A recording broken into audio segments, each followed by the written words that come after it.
I think we are not ready for GMOs. It's a sovereign decision. No one makes that for them. GMOs are very well accepted in some countries like the United States and not as well accepted in Europe. Why are people be careful about technology? Ask the question the farmers are asking me again, but this is... It's up to the Africans to decide. The seeds have to be adapted to their climate. They have to grow them in test labs, which they're doing. Are there any rumors? GMO, when you plant it, anything cannot go around it. I think maybe we should have a safety system where we do trials and test things out. We need to allow farmers to do it, have their choices. Then you're not protecting their life. Why do we have to go that genetically modified? Long hand, big head. So how do we bring up a technology that would not strengthen their future and give them value for what we have taught them? Before 1953 was when the structure of DNA was discovered. Food is survival. Every day we eat food without knowing how it was grown. But what if some of these foods were genetically modified? In Africa, the story is different. Countries like South Africa have fully adopted GMO crops, particularly maize and soybean. Kenya has recently lifted bans to allow GMO imports to address food shortages. Meanwhile, Tanzania has taken a more cautious approach, placing restrictions due to safety and policy concern. Seed quality is very, very important to the quality, to the success of a grower. I prefer in my own context to use grower. I wouldn't want to, because once you say farmer, people feel this, they go and cutlass. So seed quality is really, really paramount. In its research and studies have said, not even research and studies, we also do research, we also do trials, and we do cost benefit calculation, we do economics of scales too as well. We begin to redefine what qualifies as seed. And one of the principles or objectives is that, yes, you have planted a seed last year. How much yield did you get from it? And then we now try to see why your yield was so limited. The desire of every farmer is to get higher yield. So we begin to now look at these crops and say, okay, there are different types of them.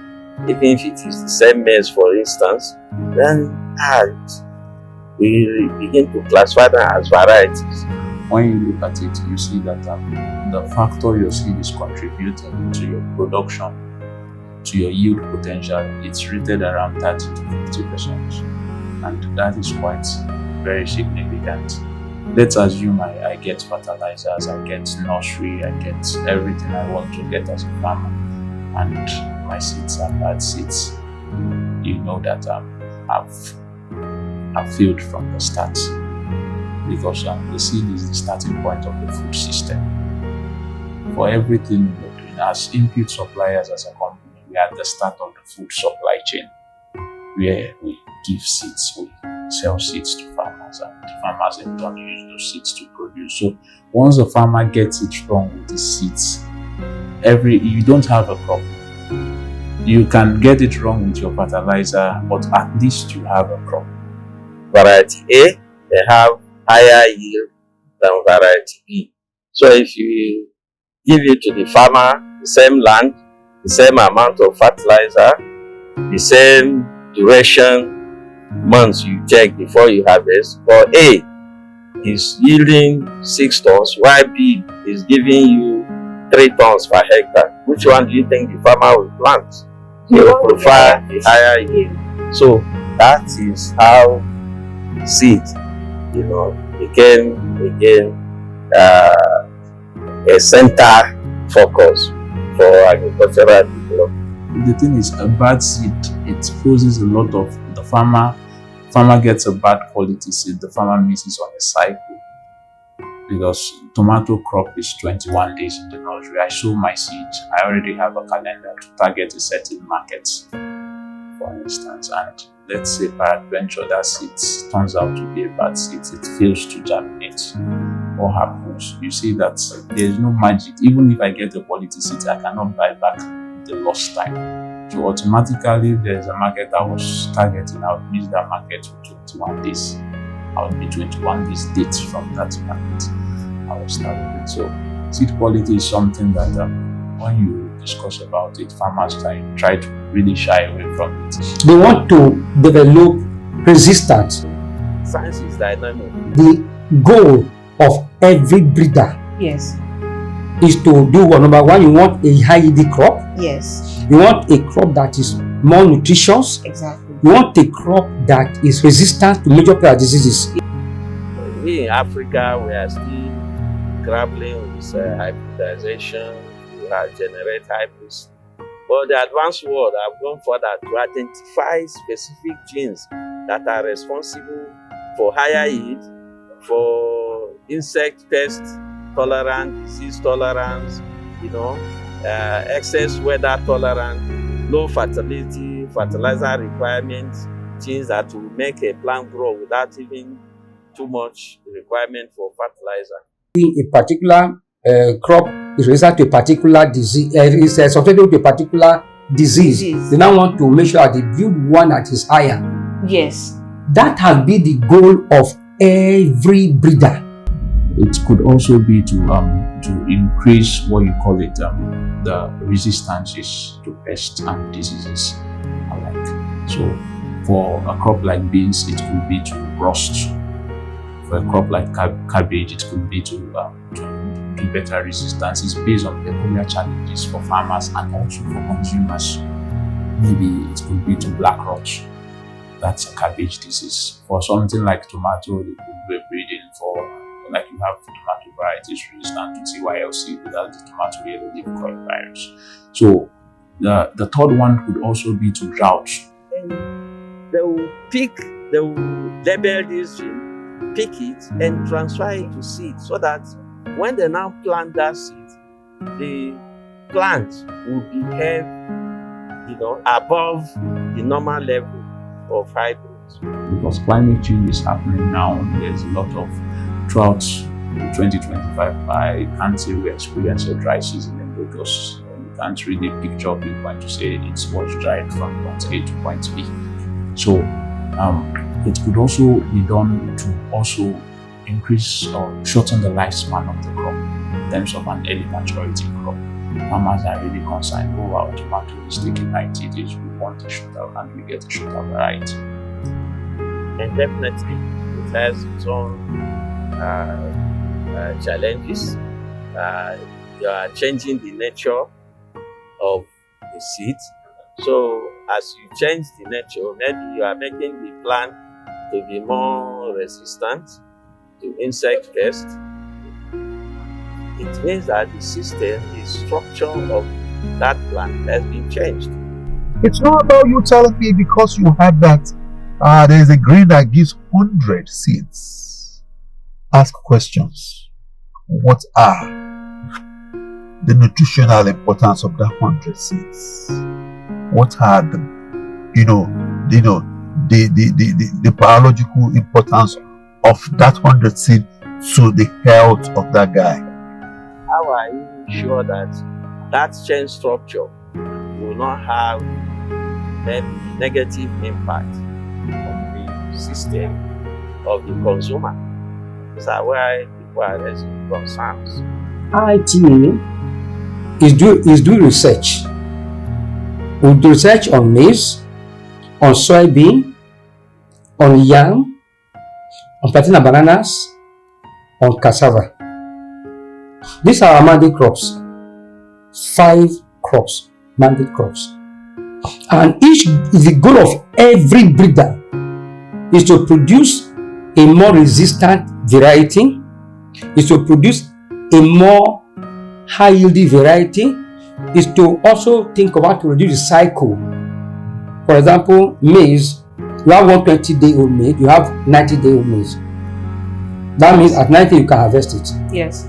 We also work on cowpea. I didn't talk about cowpea. Yes. And then now you have 45-day cowpea, you have 60-day cowpea. How did it come about 5 and 60? Because of research.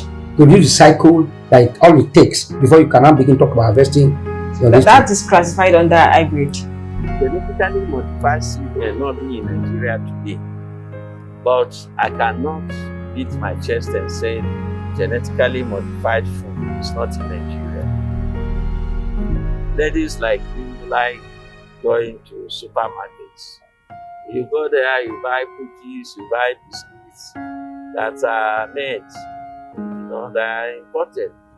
And most biscuits is just a combination of maize and soya beans. So when you buy your cookie, how are you sure that the maize or soya bean used in making that particular biscuit is not from genetically modified variety? So we as an industry and the farming community in Nigeria, we may not be planting genetically modified varieties yet, but we may have started consumption of genetically modified foods. How are people? Be careful about technology. Some years back, government, in an effort to develop some sectors of the agricultural industry, like the textile industry, the federal government of Nigeria made efforts to assess some variety of cotton. Cotton used to be grown widely in Nigeria, but it almost disappeared because of high infestation of insect pests. And now there are varieties of cotton that have been genetically modified to tolerate, to be resistant to insect pests. There is a variety called BT cotton. So federal government brought in some quantity of this BT cotton to experiment in Nigeria and gave to farmers. Why they did that for cotton is not necessarily a food crop. It's not for consumption. The desire is to generate enough cotton ball to turn into fabrics for our clothing, because our textile industry in Nigeria has really gone down. It used to be a source of internal job creation and revenue generation. Just like COVID-19. COVID-19 virus, a lot of myth followed it. I'm not sure that it has been settled now that it was actually done in the lab in China, which could have been the truth. There was also a virus for SARS that had to do with respiratory something that was also said to be manufactured in the lab. Yes. You see that? So most of these animals come like this, they come to the lab. And because GMO is coming from the lab, people need to be apprehensive because anything can happen. That is the reason. And people as you say, we don't know. We don't know what will happen about it in the next 10 years or 20 years. But then look at it too. If the first tomato that was released sometime 1983 or so, and officially released commercially in 1994, it's on the net, you can check it. 1994. If people are consuming it, and those who consume it even till now, they have not been traces back to that tomato. You cannot now say that anything that has GMO will affect people. You understand? Yes. Yeah. And like people say that maybe products that are genetically modified have a longer shelf life, which is what people also want. You want something that has a longer shelf life, so that if you buy it, if you don't use it immediately, it's not going to get spoiled. People talk about that. Those are some of the things. GMO, there needs to be sensitization, enlightenment if it's something. But as a country, I still feel personally, I'm now saying this, our problems are not about GMO or not GMO. We really need to improve our growing practices. Regardless of what type of seeds you're using, we certainly need to improve our agronomical practices. I think what is happening is we're in a a low trust society. And a low trust society implies that farmers are scared. Because I want to eat beans, and you all of a sudden I come to the plate. I don't know about moi moi, I don't know about akara. And all of a sudden I come to the plate and I see moi moi, and you are telling me it's from beans. Of course, I need to ask questions. I'm in my right to ask, but how was this? I've not seen this before. All of a sudden I see akara and I see, oh yeah, you are telling me this is beans. I need to be convinced that what I'm eating is a byproduct of beans. So when it comes to GMO, certainly there are legal frameworks, there are safety measures. It will surprise you to know that in terms of the kind of seeds we do, vegetable seeds in Nigeria, there are no GMO seeds for this. But it will surprise you to know that the first GMO seeds that was available, because normally even in the West, the GMO seeds are not available to gardeners or home growers, but they are more available to commercial farmers. But it surprises you to know that the first GMO seeds that were available for gardeners was the purple tomato.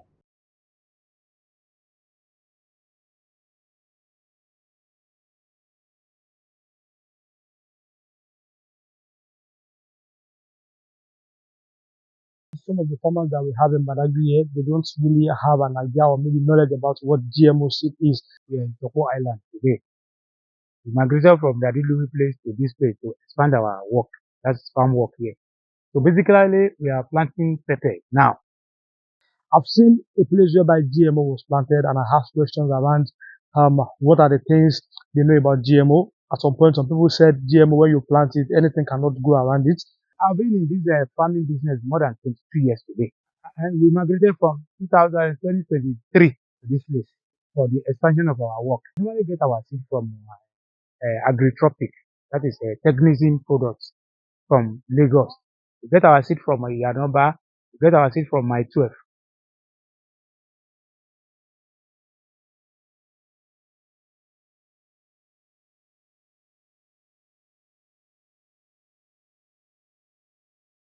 Currently in Badagry, what they do here is input seed and hybrid seed. The hybrids are more or less inline breeds, like I said. We do what we call Cobra, Lindo, Dera, and so many other varieties that is going to give them a good yield. And also, characteristic from the parents, this variety is early maturity, and this one really has a very good post-harvest shelf life after you harvest. So based on the fact you're looking for a variety that can last 21 days, that can stand the test of time on the bumpy roads in Nigeria, then based on that trait is of interest to you, you then do hybridization. Maybe they're doing F1 or F2. I think here they do more of F1 because they believe in post generation. It gives them more yield and it gives them more output. We don't save seed, but when we save seed for previous one, it has to be F2 because we normally plant hybrid products. That is what makes our work to be very, very perfect. We have a greater yield when we plant the hybrid. That is the one they call F1. That's the one you remove when you plant this season now. Whatever you remove from the one you planted, that is the one they call F2. You cannot produce as much as the F1 because that is the main one. In most cases for hybridization, you get F1, F2, F3, F4 till there is uniformity. So something like sweet corn now. Yeah. Because you see a lot of sweet corn, they sell it on the internet now. Yes. And then they say it's all year round. Whereas growing up, I know that maize has its season. Now, where do we classify something like this? Okay, let me quickly say this. Sweet corn is also a part of maize. If you want to clarify, you say it's a maize, is it a variety now? We call it. It's not really a variety per se. But I think maize has a way to classify their own things. Yes. So we might classify sweet corn as a variety of corn when I was in school. Yes. Now, if they tell you that sweet corn is all year round, it's just an advertisement. It's not because it is sweet corn. Every corn can be all year round. Like talk about season for corn, yes. Why do you have the season? Because there is no water in the dry season. That is the reason. When you have water in the dry season, that is why I don't know how old you are, but in those days when we were growing up, you see maize only when it is rain-fed. Exactly. Once the rain goes, it goes. It's good. But later, Nigeria grew up to say, okay, when you have a marshy environment, Yeah. when Fadama 2 came, or Fadama 1, Fadama started, they now say, okay, in a place you have water, the place that might retain water, and the water is seasonal. When the water is going, you can plant your maize there. In that case, you plant it in that place, Yoruba call it Akuro. Akuro, I don't know whether you are Yeah, I'm Yoruba, but I don't know that. So they call it Akuro. That is why you see that people also plant vegetable like Ewedu and Do at the dry season. You live in Lagos. Yes, I do. If you go the road that passes through Lasu, Yes. and then that road that comes from bridge, yes. They plant. you see them every time they plant there. Yes. Why are they planting? Because they have source of water in that place. I think that part of the land belonged to Ojobaras before. Yes, before they put all those, and then you have a Lasu here, you have Ojobaras here. Yes. And you see them plant. Why are they able to plant? Because they have water all the year round, and because you have irrigation. Yes. With irrigation, you can grow your maize 3 or 4 times in a year. If you want to export any agricultural commodity from Africa to Europe or America, once you do your processing and the material land in the country of destination, samples are drawn and taken to the lab for analysis of presence of heavy metals, pesticide contamination, pesticide residue assessment, and aflatoxin or mycotoxin assessment. And they have allowable maximum limits. If it's what you are bringing in, the analysis shows presence of materials above their allowable limits for these materials, something you have exported will be rejected, and you have to take it back or you pay for its destruction in that country. When you talking about GMO products, do they still give the same nutritional value as? I should even expect that if you have GMO officially released, it should have a better nutrition than what we have. Otherwise, what's the aim of releasing it? It is not better. One of the principal factor for release of variety in Nigeria is that it must be better than the previously released one. They look at nutritional factor of those varieties. Look at a lot of these things. So if it's not better than one you release, they ask you a question, why do you want to release this one when it's not better? It must be better. Better in yield, better in pest and disease control, better in nutrition, better maybe short cycle duration, better in if it's not better, if it's of the same quality, why do you need to release it? That is what I should expect to happen. So, but right now, I'm not sure they should release any variety like GMO. I don't think so. So I should expect something better nutrition. That's what I should expect. Exactly. You know what scientific aesthetics? As appealing, just the looks. Yeah. So I personally would not encourage anybody to see it as an option. Regular tomato you buy, farmer A, farmer B, farmer C, they have local tomatoes. Yes. And you buy from each of them. They don't taste the same. It doesn't mean it's a GMO product. That is a varietal difference. For example, I just told you about cassava. And I told you that the best one for a very long time is 30572, which was done at 1973. Yeah. Before now brought the one at overtook that one in 2006. Are you getting me? Yes. The behavior is not the same thing. The way they will give you products is not the same thing. You see what I'm talking about? Exactly. And none of them is GMO. None of them is GMO. So if you have different varieties, their taste may be different. Doesn't mean because they are GMO. What you need to look out for is, if you are talking about, I'm not defending GMO. I'm not just trying to, I only just want to make you to see reality. Reality, yes. Because I don't know any GMO product that I've seen. I don't know. That's why you ask me, I say I don't know. Why do I say that I don't know? Number one, I'm a traveler. I travel a lot. Because I'm eating it unaware. No, even if I've eaten, I don't know. Like some of the apples that have been brought to Nigeria, I'm not sure where the GMO was there. Although, I don't think there is officially a GMO apple release. Most apple come from Israel. Yes. They may not even be GMOs. But ethically, I think they are allowed. They are supposed to label them. They are supposed to label. Yes. Now there are a lot of things they label now. They tell you this is a GMO product. But then looking at it, have you ever seen one label GMO? Not in any supermarket. Not here. Market, yes. Not here. Not here. So we are not certain. That's why I told you I don't know. Okay. Even when you buy frozen chicken, for example, we all buy frozen chicken. Yes. If it's imported frozen chicken, you are not sure of what you are eating. Most frozen chickens, especially in the West here, it has to be imported because you buy them in packs. I understand. That's what I'm saying. You're not sure of what you are eating. Suppose there's GMO there. We are not sure. Yes. So it is possible that I've eaten, I don't know. And the question is, the only thing we know is that when you eat local chicken and you eat the frozen chicken, there's a difference. It's obvious difference. You understand that one? Different. But you're not even sure that the difference is in the way they have frozen them, or the difference is in the way that this one is local. You are not sure. F1 is the first filial generation. Okay. You get it. The first filial generation after the cross. Okay. So they continue doing this. Because remember what I said? Okay, let me say this is a yellow plant. This is a red plant. When I cross it, I will still get fruit from F1 of yellow and red. On one plant, for instance, when I do a cross, this is a yellow parent, this is a red parent. Because you are getting genes from this parent and you are getting genes from this parent, the offspring would carry yellow and red fruits. So they continue doing that process. If the color of interest is yellow, they continue it till they make sure that a generation comes and all the fruits are yellow. And in most cases, it takes time, 7 to 20 years. A longer crop takes more time to breed. Like onions, the breeding for onions is taking about 10 years. 10 to 20 years to get a new variety. Cassava is locally bred. We use what we call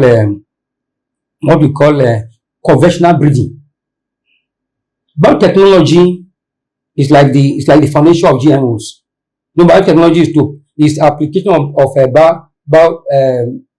biology in technological development. Now we do conventional breeding of our cassava varieties.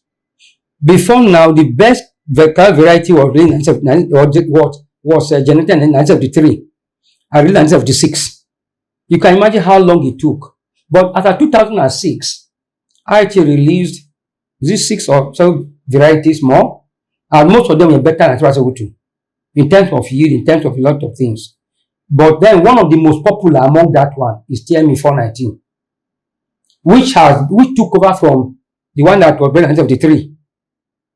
That one has been reigning now from 2005 until 2020, when IITA released some more varieties.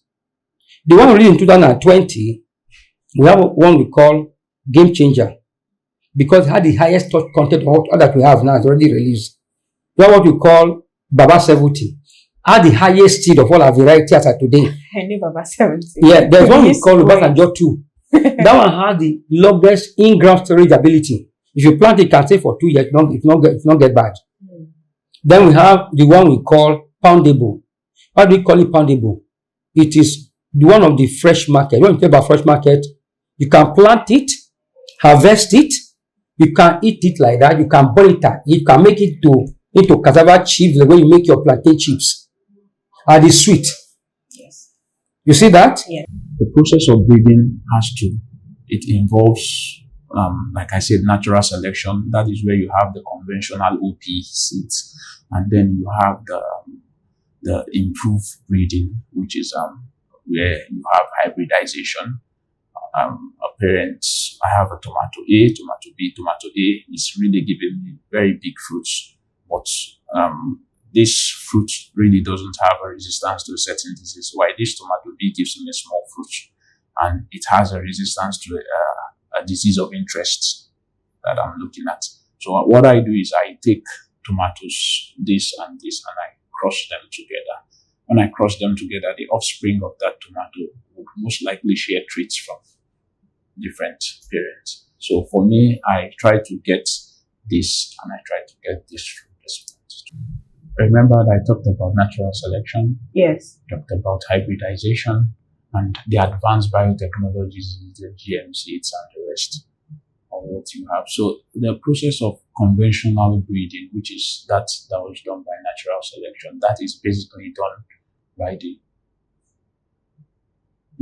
that is basically done by the farmers. That sometimes they do that and they tend to get farm safe seeds. What the farmer does in this case is let me say I plant one plot of tomato, and while I'm working, my crop is doing well. There are some certain plants I look at and they show extremely very good vigor during the process of growth. In my mind, I'm not going to harvest from that plant. Even if I'm harvesting, I'm not harvesting them to sell. The mindset is to harvest those particular ones that really were vigorous during the period of growth out of my one plot of land or my 1 acre of land, then to extract the seeds for the subsequent cycle. Of course, this has its pros and its cons. I hope you get me now. But that is that of natural selection. They pick a plant based on what nature selects for them. They feel this is better in terms of vigor and everything. So they select that one and save the seed for subsequent cycle. Then that of hybridization is really controlled. Yeah. The act of breeding hybrid is controlled. It's not done by the farmers.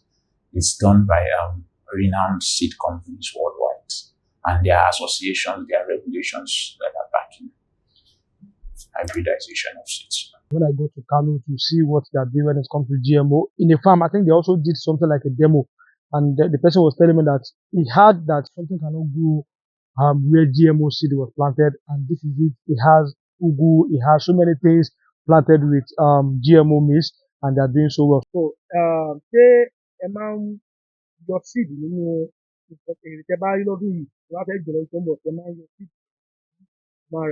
a máa ń rà mí ni o, àti ń yọ a máa ń rà mí ni.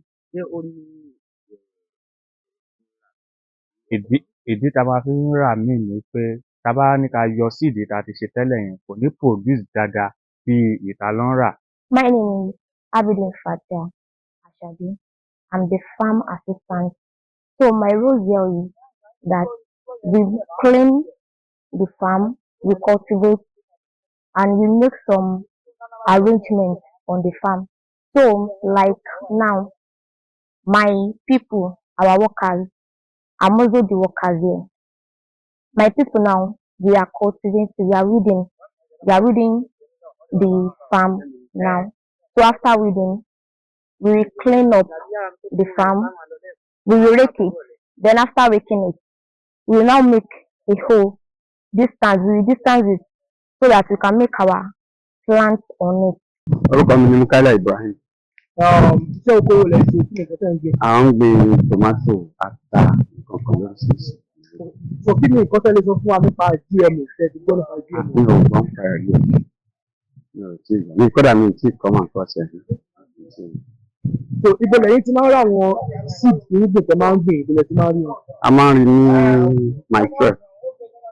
Ìgbà míì ìyànà ọgbà. Lagos, a máa ń rí wọn. A máa ń gbin copper, lendo. Àwa sọ̀rọ̀ how many of you have of land? Èmi ní up to 15 acres. Kí la máa ń gbìn? Ata, tomato, a máa ń gbìn. Ẹ̀gẹ́ náà wà ń bẹ̀.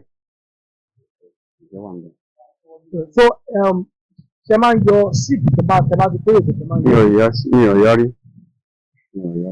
So kí ni nǹkan tó máa ń fún yín ní ìmọ̀ràn lórí pé kí seed bá ní kára pé torí pé tó máa ń ṣe sí ni iye tó máa ń tà àbí àwọn ọkọ̀ wọlé máa wò tẹ́ fún ara sí. Copper pẹ̀lú lindo tá à ń lò wọ́n máa ń yọ méjì dáadáa, wọ́n máa ń so dáadáa. Ó dẹ̀ máa ń tán, máa ń jẹ́ kí market mi ó wà òkè. I've had this question throughout my years in this field more often than any other question. The farmers are asking me, is it possible I can reuse the seeds from the fruit? I can extract from a hybrid. I can. And if you do economies of scales and cost-benefit analysis, you see that what you spend on your seed is roughly 5 to 10% of your total production cost. You're going to get fertilizers, you're going to get crop protection products, you're going to pay for labors, If you're pumping water, you have to run your gen, you have to buy fuel, other sundry expenses are miscellaneous. So when you do your costing properly, you see that the fraction you are spending on seed is just about 5 to 10% of your total production cost. And in that case, it is really not significant. But farmers are always trying to cut on that insignificant cost. Food safety is a serious concern globally. Yes, man desires to have enough food, but food is not food enough if it is not safe for consumption. And therefore, there are concerns generally around food production, in our agricultural systems today. And one of the major concerns is the issue of contamination. If you grow a maize variety, there are some nutrients that you expect to get in the maize. But maize is growing in an environment, and the environment can serve as sources of contamination. One of the contaminants is heavy metals. Okay? The soil where you are growing the crop, the fertilizer you are using, may have some impurities that when you apply it to the crop, some of these impurities may end up in the crop, and when somebody eats it, those impurities may be transferred to the body of man and have potential to cause harm, unless maybe you take some certain step. In growing the crop too, people apply pesticides, either to kill the weeds or to kill the insect pests that come to feed on the crop, or to control diseases, microorganisms that are causing disease, infection in the crop. Some residue of this pesticide may still be there in the crop, and if consumed, they have some negative effects on the body of the man or the health of the man. Then, in the environment too, there are some organisms, living things that are not visible to the eye, which we call microorganisms. These are also living things. And the way me and you eat food, and we go to toilets to urinate or to drop solid waste, these microorganisms too, in their way of feeding and living, when they take up materials from the environment as food, they digest it and they release waste. Those waste are what we call secondary metabolites. It shouldn't be like we are using our country as a dumping ground or anything. Most of this, remember, I say research is not a 6 months. You don't just do something within 2 months and then bring it out to public space and say you've done your concluded. Research, when it comes to research breeding, whether genetically modified or anything, it needs to be done. Yeah, people that are having issues, like I mentioned, against biodiversity, safety concerns, those concerns are really valid. They are very valid, and it's now left for, it's something that there needs to be regulations, like I said, legal frameworks to guide these things, proper spelled out legal frameworks to guide these things, collaboration between public and private agencies. Public agencies, we have the Ministry of Environment, we have quarantine and the rest, to see that these things are really streamlined. So I feel what our farmers need to do, or probably what the government or policymakers need to do about GMO, is do a lot of sensitization and enlighten our farmers about what are the importance and what are the effects about GMO. When you say GMO, that is genetically modified organism now.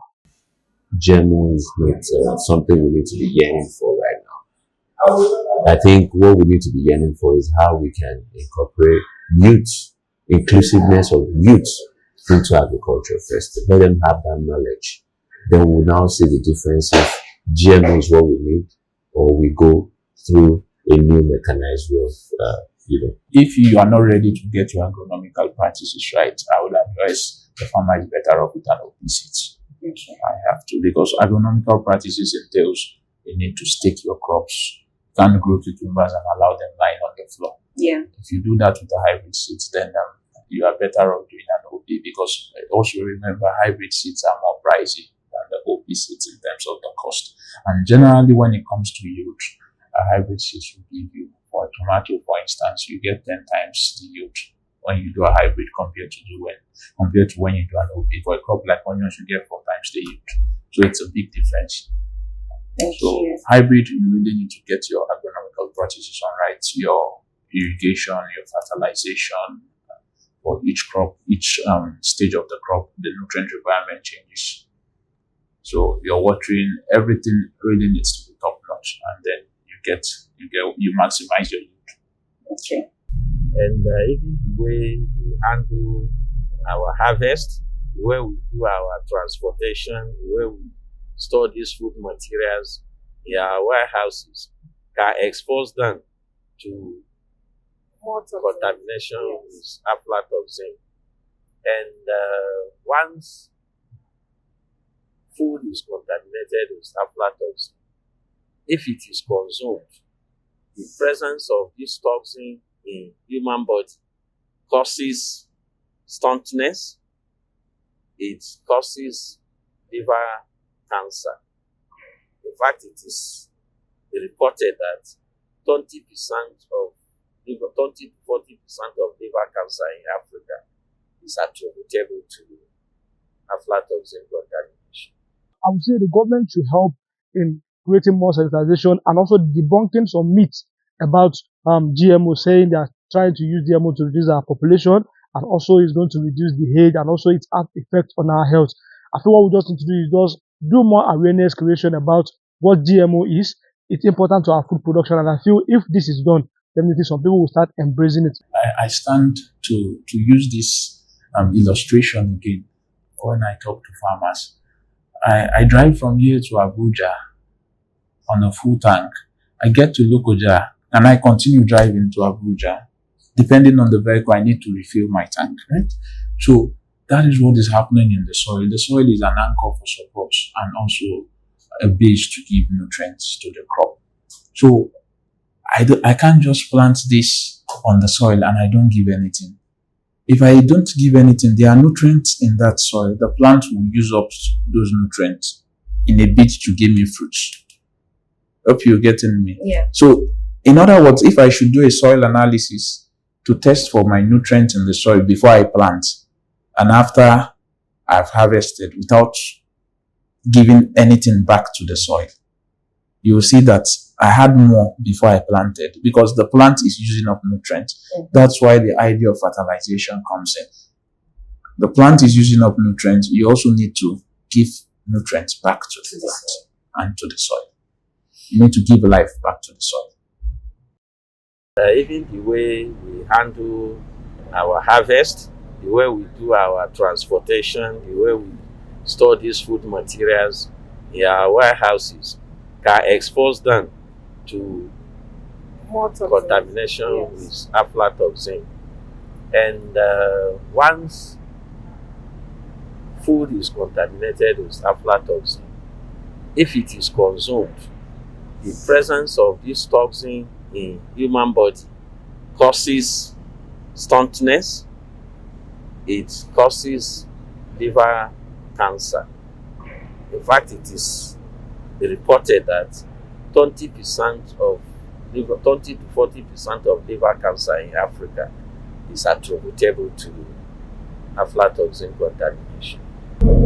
If you want to export any agricultural commodity from Africa to Europe or America, once you do your processing and the material land in the country of destination, samples are drawn and taken to the lab for analysis of presence of heavy metals, pesticide contamination, pesticide residue assessment, and aflatoxin or mycotoxin assessment. And they have allowable maximum limits. If it's what you are bringing in, the analysis shows presence of materials above their allowable limits for these materials, something you have exported will be rejected, and you have to take it back or you pay for its destruction in that country. The method of application and the idea behind it is that when you now plant your corn, as the corn is growing, when you have done everything that you need to do, like weeding, like herbicide application, like fertilizer application, everything you have done it, then Aflasafe application is supposed to be the last thing that you are going to apply. And you are going to apply it on a moist soil. Nigeria truly is focusing on diversification of our economic derivatives. Then we must take management of contamination very seriously, especially for export commodities. And by and large, we are also living things. If it is not safe for Europeans, international markets, it automatically means it's also not safe for our people. And you can see the increase in the nature of our health cases, failure of internal organs, cancer is becoming so prominent. We have to check ourselves and ask, what are we doing differently for our forefathers who scarcely have these cases? You know, if you put bread outside and it is sunny, it is dried, it's very difficult for you to see a mold grow. But the moment there is dews, after 2 days or so, you see something like mocha growing around it. So fungus requires moisture for it to sporulate. We call it sporulation. Do you understand? So once there is moisture, you now apply it. You just apply it by method of broadcasting. You know how you throw something indiscriminately in the field. But while you applying it, you have to apply it so that you have an imaginary spacing, number of grains of that. Let me use sorghum. Machineries we use in processing our food, tomatoes, pepper, you see that it is iron grinding against iron. But I'm happy blenders are coming with sculpted blades now that can slice all these things with that. But before, they go and pour it in one engine where iron is rubbing. There's no way that iron will not. And after some time, you see that those plates is now worn out. Yes. GMO may promise solutions, but it also raises questions we cannot ignore. So now, the question is yours. Should Nigerians embrace GMO or approach it with caution?